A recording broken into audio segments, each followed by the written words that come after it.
Well, that's just prime.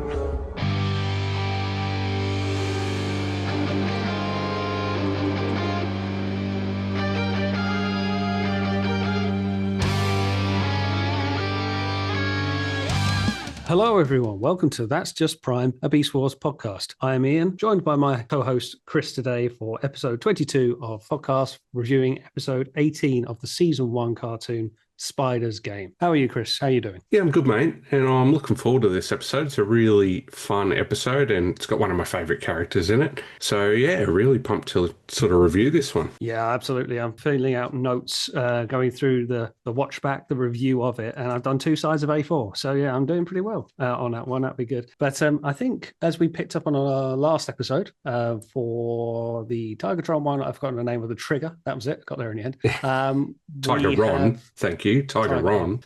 I hope we left that behind. But never mind. So we have now cleared 3,000 combined listens, haven't we? We're actually pretty much on 3,200 now. So it's 32, sort of bounced up quite quickly. So thanks to everyone for listening. Really appreciate it. Us rambling on about Beast Wars. Yeah, making no sense whatsoever. I'm littered with bad puns, and bad impressions, I might add as well.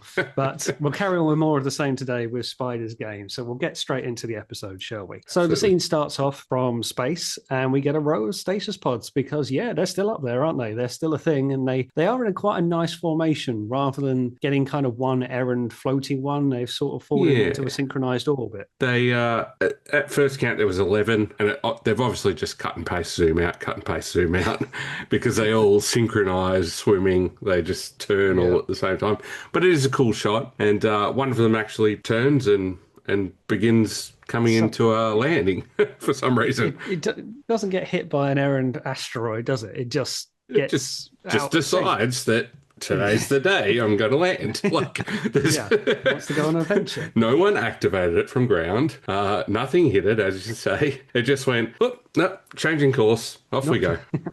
I want to be free, and starts to fall down, and somewhat dramatically makes its descent down to Earth. Mm-hmm. Then we are straight into what is a new lair, and it's Tarantulas' new playground, because the other one got completely crumbled and destroyed, and he's got another new lair. Yeah. And he's scanning the pod as it's coming into land. People keep finding them or blowing them up or doing something to his lairs. He can't seem to keep his own little cave for very long. He's got terrible real estate agent, hasn't he? If he can't find, I mean, God, there's enough space there to choose from. It's an uninhabited planet. You know, pick your choice. He's at a control panel in beast mode. So once again, they have shown that they can use these. It's not like he's got thumbs. He's just got legs. So he's obviously just like poking buttons with these little spider legs. Do you know what? I'll go in on that as soon as you want to pull that thread. I mean, look at his hands in robot mode. He's got 2 pincer claws. It look very good for typing. You know, that's fair. It's probably easier in spider mode. Exactly. He's got eight arms and his little mandible things. So he's fair enough. I'll go with that. Shall we say?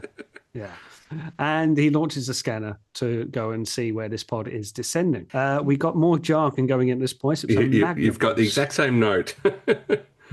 ECM array and Magnapulse. Yeah, throw in all of them. Yeah, what's in the toolbox today? Yeah. But it's obviously quite a powerful scanner because it causes a power cut on the dark side. Which are we to believe then that this layer is anywhere near the dark side? Well, or is he just plugged into the mains? We find out in a minute that the Magnapulse, not Magnetron, Magnapulse, has knocked out pretty much any electronic device, including the hoverboards in the dark side, all the tech systems. They're gone completely dark. And thanks, Captain Obvious Scorponok, for telling us that computers aren't working anymore. But yeah, I don't know where it is. I assume it's that Pulse had a fair range on it, and it was because it's able to knock out both bases. And other than that, there's not really any tech on the planet. So look, we could assume that it's in a ravine somewhere. I guess it's always in a bloody ravine, isn't it? We didn't see any lava. No, not this time. No. Rat Trap doing a surfing on it was the last time we had that. But yeah, we'll assume it's like a big wide pulse that's knocked out, and yes, causes Megatron and Scorponok on their hoverboards to fall all. And Captain Obvious comes out, oh, Megatron, there appears to be a power cut. I'm like, I can see that. Now, ECM, I assume it's like an EMP in the sense of, I think he's using it in the sense of, look, a distraction, it's trying to create chaos so he can go off and scheme as he likes to do. As he does. But of course, Megatron is thinking there is shenanigans at play, and he believes it's the Maximals. So we go over to the Axalon. Of course, they're getting the same problem. They believe it's the Predacons. Of course. Which, look, to be fair, it's a fair assumption. Like, there's no reason to specifically think that one scheming spider is letting off EMPs for no reason, I mean, you kind of have to say it's the enemy, because you're not going to say, it's not that random deer in field 4, is it? It's not tripped to cable. Yeah. Did someone knock my extension lead out of the wall? Yeah, it's going to say, no, it's your mortal enemies that attack you every week. Yeah. And we've got the 2 scheming spiders now, as Black Arachnia just happens to find his new lair, so he's going to have to ring the real estate and get another one. Yeah, he's got big sign outside saying Tarantulas is his new lair. But yes, he sees the pod is coming into land, tracking its trajectory, and then Black Arachnia comes along, tries to blackmail him, but in a seductive kind of way, tries to woo him over, shall we say. Yeah, she not right now, but slightly later, but you saying woo him over reminds me. She runs a claw across his chest, sort of says, you're a good boy. And his little robot mode mandibles chatter. Like, he enjoyed that a little bit too much. To be fair to him, whilst he does kind of go in for that kind of snithering, I can't think of the name right now, like Dracula's helper, the sort of the grotesque little helper dude. He's got that kind of slitheriness about him. He's not quite buying it this time, is he? He's digging his heels in. He's a bit aware, isn't he? He's like, I know you're trying to manipulate me. Like, as well he should, Black Widow Spider. And then we're back to probably now more screen time in the last few episodes than any other for Tigatron or Tigeron, as he's prowling through a forest in beast mode. He starts seeing the pod crashing and starts chasing after it. So yeah, we're getting quite a lot of old Tiger Boy on screen. walking through the PS2 forest as usual. it's a 30-year-old cartoon, man. Give it a look. Sometimes I think it depends on the cameras. Like, in all seriousness, if they've got movement of the camera, you don't notice the terrain too much. But sometimes when it's a stationary terrain and something moving through it, you really notice that 2D-ish look of it. Nitpicking, but... But yes, Ron is going for a walk. He senses something up, so he sort of bolts off, and then he sees the pod inbound. Yeah. And of course, he does the right thing, tries to radio into the Maximals, and it is back to what's that time again, Chris? It's Tuesday, and this time brought to you by Tarantulas. Yeah, we are, despite having a good attempt at nullifying communication issues in the last one, shooting beams at each other's chests to establish lines of communications, reflecting off mountains. Nope, we're back to the same old problems again. But yes, we are having tech problems, communication problems, meaning Tigatron is out there on his own. Yeah, he's got no comms. It's Tuesday, of course, so he's sort of shit out of luck. Now, back to the pod. We already noted that it just decided to change course and start coming back into for re-entry. I know where you're going to. Now it lands by itself perfectly. Like, it's just a nice thrusters drop, slows itself down, nice drop on the... They almost should have animated that little, when like a craft or something in a sci-fi lands and it has that little bounce, that as it hits. But yeah, it's like, is this the most advanced pod they've got in the fleet, or like? Well, I mean, I'm going to pull at this thread a little bit later on, but yeah, it's quite notable when you think every other pod has been, okay, I'll say this maybe just to give a little bit of sort of lore to it. Every other pod has been damaged, knocked out of course, or spiraling. This was very much in a very happy floating orbit. It wasn't disrupted. It was pretty okay. All right, do we say there was a gravitational pull or the seismic activity from the energon on Earth? Maybe. But it kind of very gracefully makes its way down. The pod is not believed to be damaged. It doesn't hit the ground hard, and it comes to a very soft landing. In that initial opening scene, it very clearly, like almost like in a comedy film, puts the handbrake on, pulls the right-hand turn, and then starts coming in for re-entry. It's very deliberate. So it's like, was it egg timer on? Like, was it just like, oh, I better go in now, I think you probably got something to it. And now I'll quickly go on because, of course, the start of the scene as the pod is land, there is a nice bit of foreboding of a random ant colony, which is, nice little mound coming out of the ground, some red fire ants doing their busy work. So I wonder what that could be. Anyway, Who knows? But the pod starts scanning. It knows entirely what it's doing to the point it starts scanning pretty quickly. Now, you think back to the Spark and Air Razors one, and now, okay, that was damaged, but, Rhinox had to kind of kick that into life a little bit. Same with Black Arachnia's pod. Tarantulas had to kind of kickstart that process a little bit. This was already like scanning away. Yeah, ignoring Black Arachnia's head that we discussed in the Spark. This time we've got a pod landing by itself. We've got the full T1000 protoform inside pulsing away. Really? But because the pod is intact, as you say, it starts to scan itself. It's safe. It's landed. It goes, all right, starting the system. So it's preparing to solidify that protoform all by itself. And obviously it didn't need Rhinox there. There was no damage. So it shows the process of what should happen with these pods instead of them having to rush out and try and repair things. But it does feel more deliberate than, as we're saying to this point. I know we're going on about it to a degree, but there is probably more to it when you start going back on it. The pod comes down itself. It does a very soft landing and it kicks straight into life to the point that, as you say, egg timer, it might as well have been because everything else is very much by happenstance. Potentially. By some factor. Let's just we're headcanoning a little bit, obviously. First of all, it's good that the writers have kept some consistency here. So they've taken what they've written before and they made it a bit more formal for something that's undamaged. In the sense of timing, maybe there is some sort of protocol in the system that when those pods are in orbit for a certain amount of time, maybe they'll have a certain amount of decay in their orbit. Maybe that pod hit that decay level and the computer went, yep, now we can't orbit any longer, risk of damage. So now we go into land. So I would imagine something along those lines would be logical. Yeah, sounds logical, Captain Shockwave, whichever you want. So we're going on, and of course, Tarantulas turns up as the pod's scanning away, and he starts working on the pod himself. And of course, Black Arachnia is there again, trying to sweet talk Tarantulas once more. Yeah, calls him cute. This is that bit where he chatters his little mandibles. Yeah, but as you said before, he's with it. He knows, but he's still... he knows he's being played. He's along for the ride, but he's eyes wide open, all 8 of them. So yeah, he's going into this. Now, but he takes out... Go on. Yeah, now he opens the panel up on the... Well, he hits a couple of buttons, as you said, with his little pointer claw, because that's all he can do with it. He opens up a panel, and you see like a circuit board looking background. There's one chip in there. You can't mess this up. Like, there's one chip. Like, is that all that it runs off? Pincers come in handy.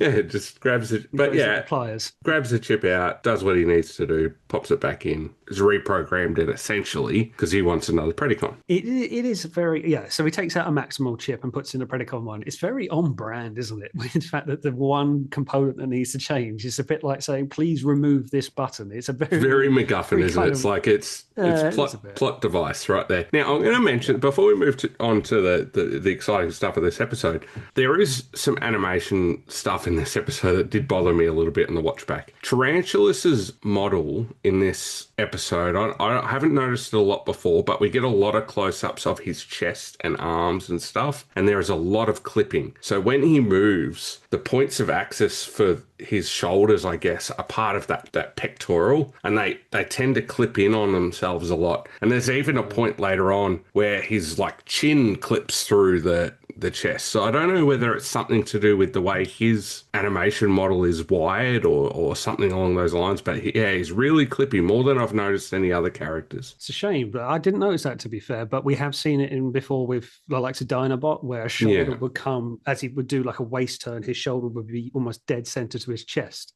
So individual points of movement, yes. And again, we understand 30-year-old show, but it does hit the eye. I know what you mean. So, of course, he's trying to scan. He's trying to beat the pod to the scan, as it were, to try and put in another Black Widow spider. He would have liked to have 2 Black Arachnias, effectively. But the pod, again, quite a bit of self-awareness, if you like, from the pod, or self-programming. Before Tarantulas can even get that far, it says, match identified. It's already found an alt mode, a beast mode, what the character to go into. Now, while this is happening, Waspinator shows up and decides to start chasing Tigeron across an incredibly flat span of land. Very incredibly flat. It's just one big green flat panel with trees. Indeed. They wanted a cheap landscape.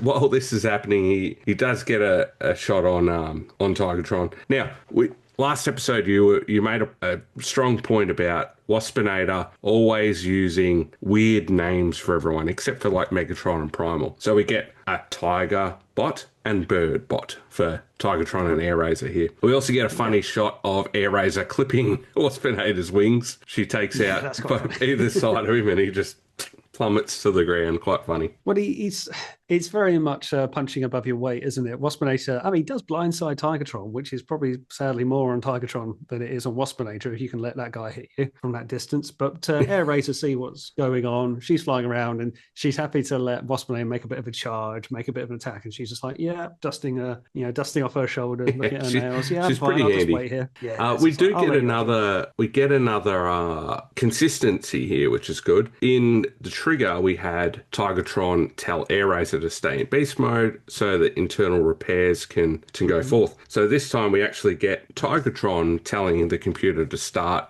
internal repairs while he's in beast mode. Because he goes to take a step and he goes, oh, okay, I'm not as good as I thought I was. Starts repairs and makes his on his way. A couple of bits before that, and I must mention about the bad day number 1265 for Waspinator. As he's falling from the sky, he falls head first. He goes head underground into a rat cave, and a rat starts pulling on one of his eyebrows. And it's like, that's what he said, Waspinator hate Birdbot or whatever. It's just like they're trying. It's very much Kenny from South Park now. It's finding new ways to do it, but getting your head buried underground into a rat cave is pretty good. So Tigertron is trying to be very macho to Air-Razor, as you alluded to with the internal safe repairs. And he said, no, there's no time. You must go off and stop the pod, and then takes that one step. But he didn't want to admit weakness in front of the lady, wanted to impress her. But they're keeping that out, and that's going to be a nice theme going forward, the relationship that's blossoming between Tigertron and Air-Razor. And of course, they're both out in the field. So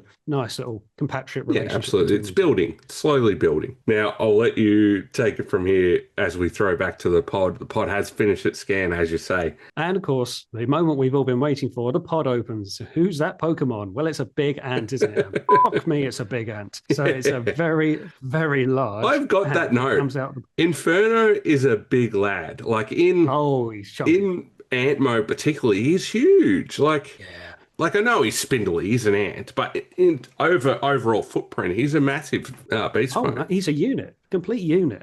He has no right to be the size that he is. And I can't help but think of Red Alert, one of the boss fights when you fight the Command & Conquer Red Alert games, when you fight the ants once you completed the main game of it. And I always thought, I'm fighting loads of Infernos, but that's a deep cut for you. Yeah, we got to get one in. At least one. And Inferno's entrance is fire. In every sense of the word. I was waiting for you to rip me apart on that one. You just joined in on it. No. You've done way worse than that before, so that was actually okay. And I will again. Sorry, listeners, in advance. Yeah, I'm sorry. Big now. He transforms, and I must say, I really do love Inferno. Nearly everything about this character I love. That transformation. It's so bullshit. That's BS, isn't it? It makes Dinobot's transformation look fantastic.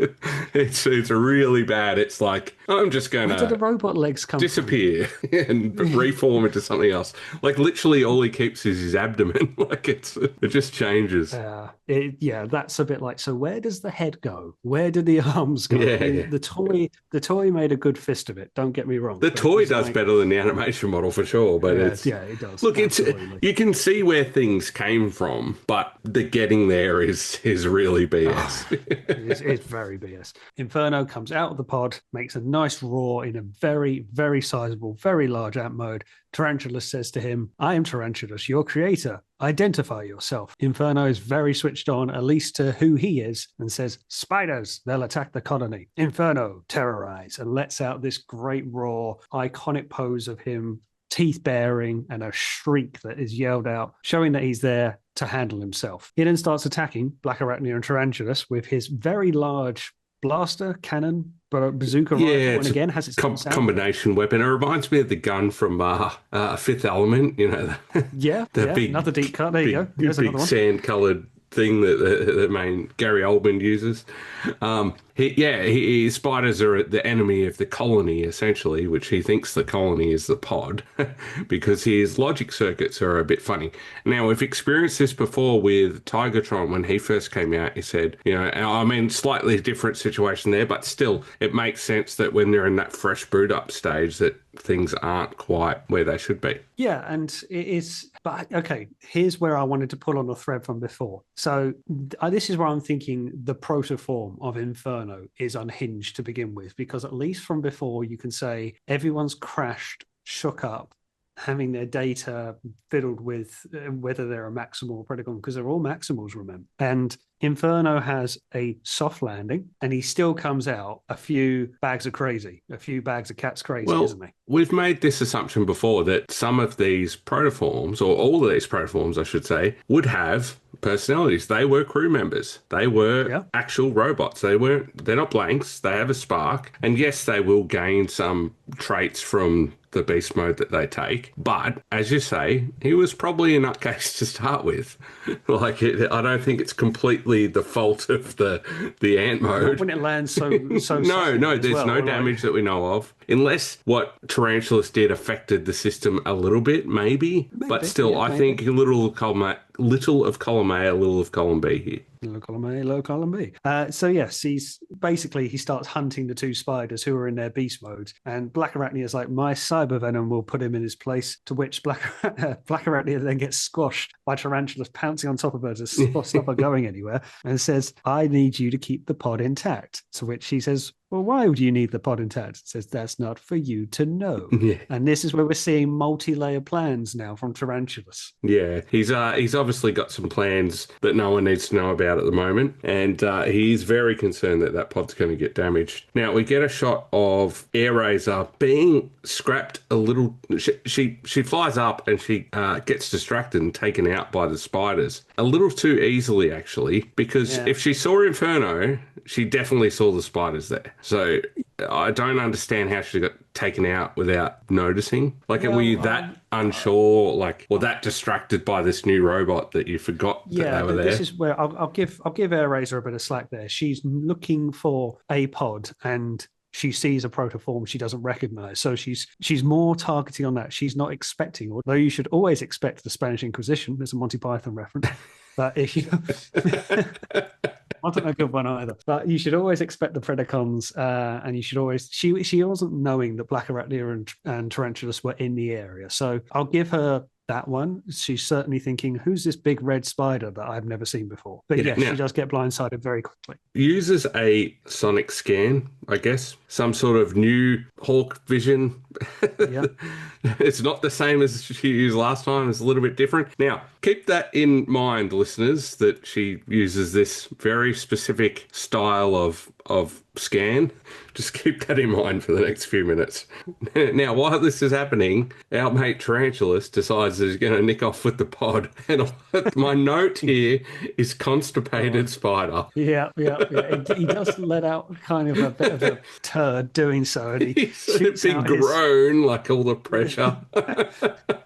Could you imagine just being like Sue Blue saying, "Would you mind acting like you're constipated, please? Don't really give the scene to them." But yeah.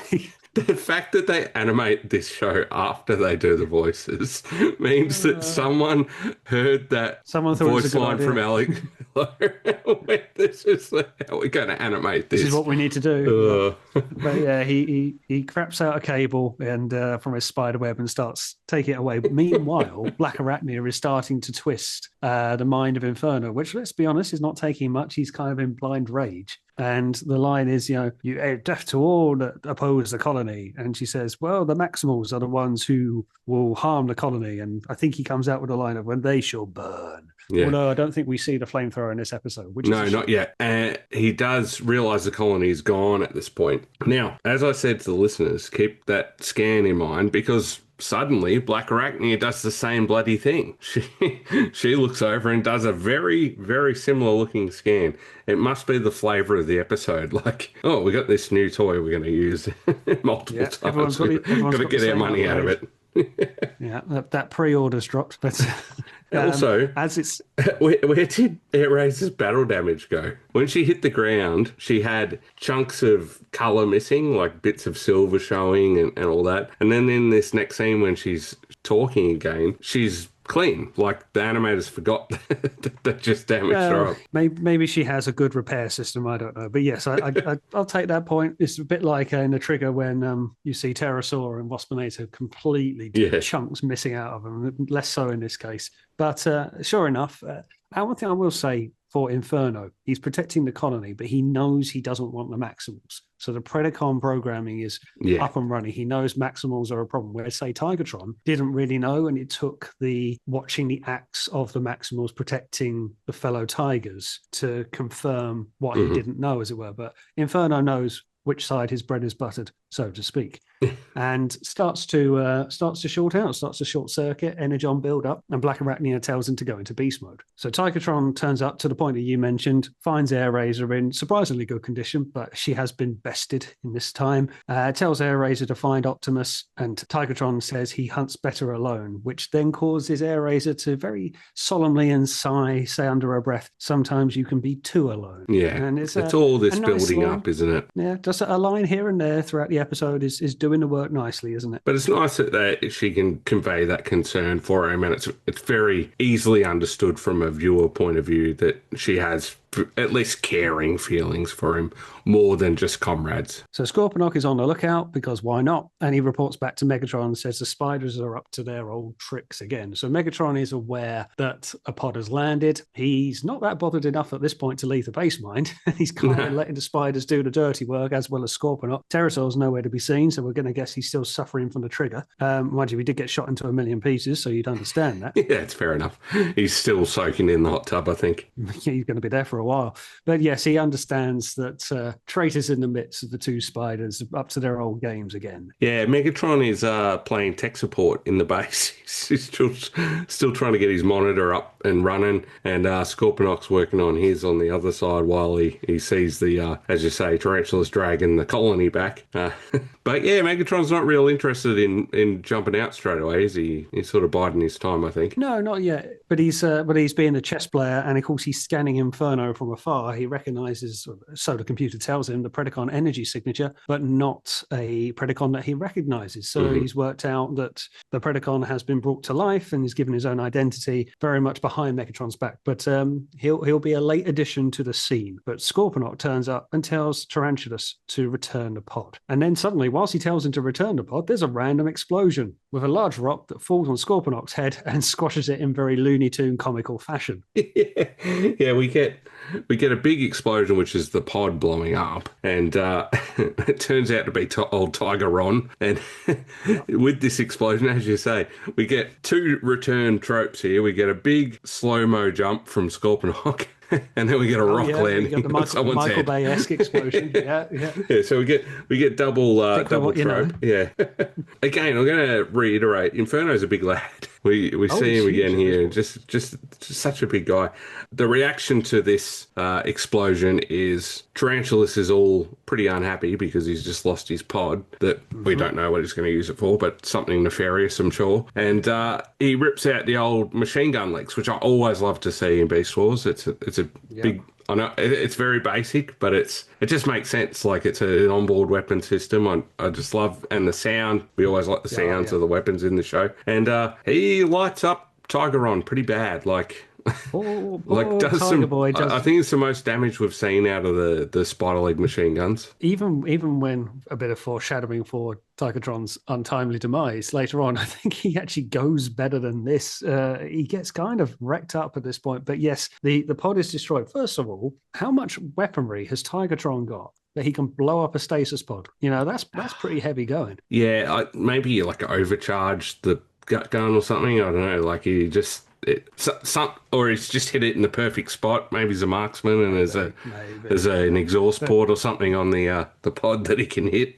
Not very good that the only thing that's keeping you out in the cold darkness of space can be blown up with one rocket. Everyone else is looking down like, well, if it's good enough for the Death Star, it's good enough for a stasis pod. Yeah, fair point.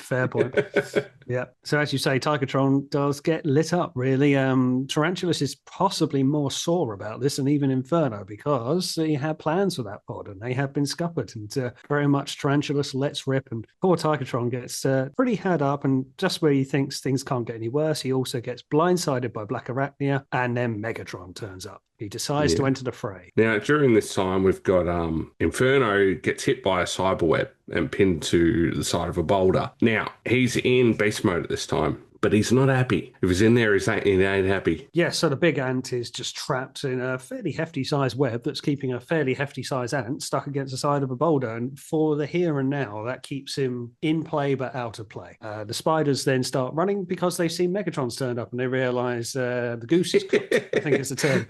There's a bit of panic on their their faces really and tone. Like they're out of there as fast as possible. They know they're in all sorts of trouble after this one. But then Megatron decides to turn his attention to Tigatron, as you would, and he says there, "Playtime's over, pussycat." And a nice little line that's brought out. Yeah, at this point, Inferno has had enough and transforms. And I think this is the first time we've seen someone actually physically break out of a cyberweb. So shows his power.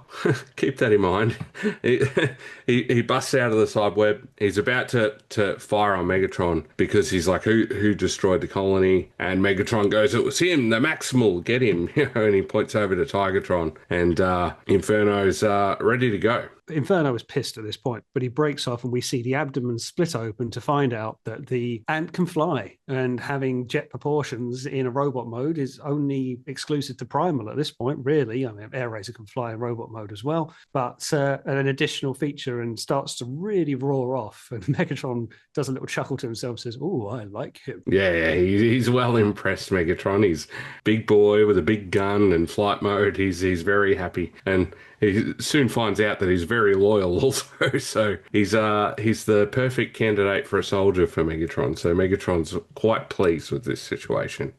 Always thought it was a fantastic way to get a flight mode out of a robot. Like the ant abdomen splitting apart, having that big jet booster in there, and the spinning parts of the abdomen. I think it's such a fantastic mode. It makes a lot of sense, doesn't it? Because as you say, it's a BS transformation at the best of time. You can't make an abdomen high, can you? So he might as well keep it as back kibble, but fan it open. And the fact that it rotates, it's this kind of, he's got all the bells and whistles. It's really cool that he's got flight mode to it as well. But Primal and Airazor turn up, and sadly, and a bit anticlimaxly, one rocket takes Inferno into a million pieces following the Pterosaur truck. And that was kind of my point about him being big and strong. Primal's back cannons are OP, I think. Like let's assume it's both firing at one time. For the benefit of the doubt, it's two rockets hitting simultaneously, right? Either way, they're really powerful.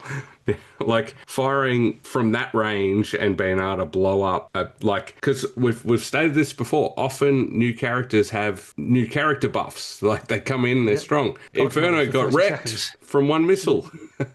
Or two. Well, I mean, they're doing something with their munitions. If Tigatron even can take out a pod with one rocket, then it kind of takes something away, the fact that it's a brand new character. Yeah, I as much as I love Primal, I thought it was a little bit cheap to take out Inferno that easy. His parts are everywhere, obviously, at this point, and the head lands, and it's protect the colony. What is it? I can't remember it now. Oh, I can't remember the line now, but he just repeats it, and it changes the tone as he's glitching out. That's it. Which obviously is warding off now the Predacons who little that remain, and Primal lands at the side of Tigatron with Airazor saying, Primal says, "Do you need a lift?" And then Tigatron somewhat mutters sullenly to himself and to anyone else, "That's another of my 9 lives I owe her," meaning to Airazor. Yeah, she saved his butt a couple of times now, and again, we making the assumption early on that there's some feelings there that he doesn't want to admit yet, because he's a tough warrior outdoorsman. He's a stoic boy, isn't he? Yeah. So as Megatron is shooting away at the Maximals as they're somewhat gathering what they need, the pod's destroyed, Inferno's in pieces. Effectively, the day is done. The Maximals go away. Primal's presumably carrying Tigatron. And Megatron tells Scorponok to gather up the pieces, and you just see the head of Inferno in Scorponok's lap, just sitting there, just muttering away. Yeah. So whilst the day is done, we go back to the Axelon where, hey, it's winter. We see a snowy Axelon. So we guess we got a little bit more of a pleasant scenery to look at, which is nice. They haven't got the Christmas decorations up, but we'll allow Not it. yet. And not yet. And Tigatron comes out of the CR chamber and he says, well, I'm all nice and repaired. Probably the first time we've seen Tigatron come out of a CR chamber before. But he says he should return to his posts. And Air Razor said, well, it wouldn't hurt for you to visit from time to time. And he sort of looks and says, no, I don't suppose it would. Yeah, and then transforms and buggers right off. He doesn't even give it a second thought. He's like, yeah, righto. See you, mate. Yeah. Yeah, he looks nice, crispy clean out of the CR chamber. I had a note from earlier, I forgot to say. When he was all battle damaged, one of the eyes on his tiger head had a black eye. Oh, clever. Like it literally was black. And it was too specific to be like Scorch's. It was like the eye was closed and it was black. So listeners, if you like think to know, to have a look. It was a really funny detail, I thought, given his tiger head a black eye. And then, of course, we go back to the spider's lair. Black Arachnia questions Tarantulas about why he wanted the pod, and he wasn't really forthcoming. And then he said, well, this world is doomed, and sort of left it at that. And she goes, well, what do you mean about that? And he goes, oh, you don't need to worry about it. he sort of just left it on a cliffhanger, really. He sort of said, oh, we're all screwed, and that's all I'm going to tell you. And, of course, Tarantulas realizes that the day is not won, but he's still got grand plans. And also, Black Arachnia has not exactly been successful throughout this. She's thinking that she could be Tarantulas' partner. Still thinks she's got an iron in the fire there, but hasn't managed to woo him over maybe as much as she would hope, and even starts to mutter something under her breath. What does she mutter? I can't remember. Yeah, they sort of say nasty things to each other as they walk off. Remember, he says wench or something, doesn't he? Witch is witch. Yeah. But I don't know what she said. But let's say turn away, and then muttering something. Tarantulas' final line is witch, and just realizes all throughout he's been played. And the episode more or less closes there. So there's a lot going on. It's a great introductory episode. But we are seeing, well, I mean, where to begin, Chris? We've gone through quite a lot of the pod. Let's pick up on the Tarantulas' grand plan, shall we? So he wants to get away off the planet. He thinks the planet is doomed. And given the fact that in the trigger, we saw bigger things at play now, Tarantulas wasn't in the trigger episode, if I remember rightly, didn't make it to the island, but obviously knows the moon is hollow. Yeah. So he wants to get out of shot pretty quickly. Now, we won't spoil anything for later for anyone that hasn't watched through yet, but there's some other stuff going on with the Tarantulas. But at this stage, without that knowledge, we just assume that he knows more than he's letting on. And as you say, he wasn't there on the floating island, but he does know that there's something else afoot, and he would have been aware of that signal going to the moon and then firing off into the wormhole. So he's making the probably educated assumption that something big's going to go down very soon. So he wanted to get out of here. Now, the pod thing comes back later too, so keep that in mind too as we're doing the watch through. Not far away, is it? When the pod comes around again, but yeah, it's a late addition for Inferno. I think that's the only thing that I felt was a shame. This is a good episode, and whilst he's right up to the end of Beast Wars, practically, I felt he could have been introduced earlier, and we could have got more season 1 mileage out of him a little bit, because he's got 5 episodes to go, and he's not necessarily in all of them. So it's a great introduction of a character. One of my favorite characters, one of my favorite episodes, yours too. And it's great to see. Everything but Primal blowing him up in one go, I like. I think that's the small downside on this episode. But like I say, Inferno, awesome character. I love the design, love the weaponry, love the voice acting, the head on with the big opening jaw and all that. It's super fun. The loyalty, Megatron having that loyal soldier now, someone that's actually dependable so they can get some shit done is really good. But it's a good episode. It's fun.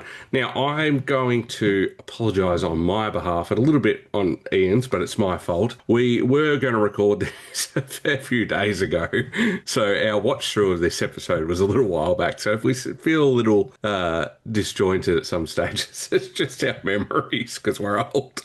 Well, yes, that's true. We are getting there, I suppose. But no, I think we covered a lot of the episode. I mean, look, it's a great introduction of it. One I was looking forward to. We don't see Inferno's flamethrower, but we know that's coming. Of course, he is a fire ant. It's very much part of the personality. He is very sizable, and we do see a lot of him showcased throughout other episodes as well. Yeah, he gets a lot of screen time for sure. I think as well, if it wasn't just Primal that took him out, I'd understand it. If you had maybe Tigatron and Air Razor all firing from different angles and that caused him to go into a million pieces, fine. Maybe, yeah.